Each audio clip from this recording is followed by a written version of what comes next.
Ô, Tomé, o pessoal que está fazendo campanha para o Lula nos estados, veja lá, na Bahia, né, tem o candidato dele, ele chamou o eleitorado dele também de gado, porque quando ele pede para alguém fazer campanha para ele está chamando o eleitor próprio de gado. Como é que você vê esse imbróglio todo? Não, primeiro eu preciso contar uma história para vocês para poder ilustrar tudo isso, né? Quando ele diz aqui, o povo tem consciência, o povo não tem consciência. Eu vou dizer por que não tem consciência.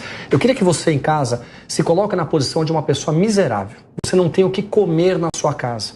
Nunca nenhum partido te deu nada. PMDB, PSDB, eles passavam por ali nas eleições e depois que se elegiam não levavam nada para você. E muitas vezes você tinha que fazer na sua casa um ensopado com um resto de osso para poder alimentar os seus filhos.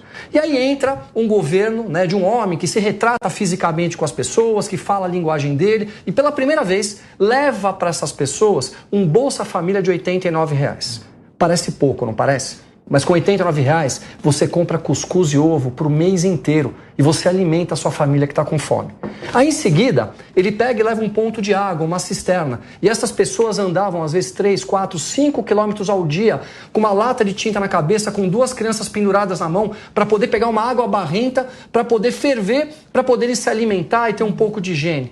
E aí, ele coloca ainda um ponto de luz e pela primeira vez uma pessoa ali com uma geladeira velha na sua casa. Vocês têm ideia o que é não ter geladeira em casa? Então o Lula, para essas pessoas, ele virou um deus. E aí você pega quem não era miserável, quem era pobre. A pessoa teve acesso a crédito. Ela comprou uma motinho, ela foi lá e comprou um telefone celular, ela comprou uma geladeira, ela melhorou o padrão de vida. O que não contaram para essas pessoas é que depois de tudo isso, eles assaltaram a nação brasileira se utilizando da simplicidade e da pureza do povo nordestino. Entregaram um país com 14 milhões de desempregados, um país saqueado, um país totalmente tomado pelo crime organizado, 65 mil mortes violentas por ano, tudo de ruim que a gente pode imaginar, o MST invadindo fazendas, eles quebraram o Brasil. E aí, vamos só compreender aonde que essa pessoa se informa. Ela se informa na grande mídia.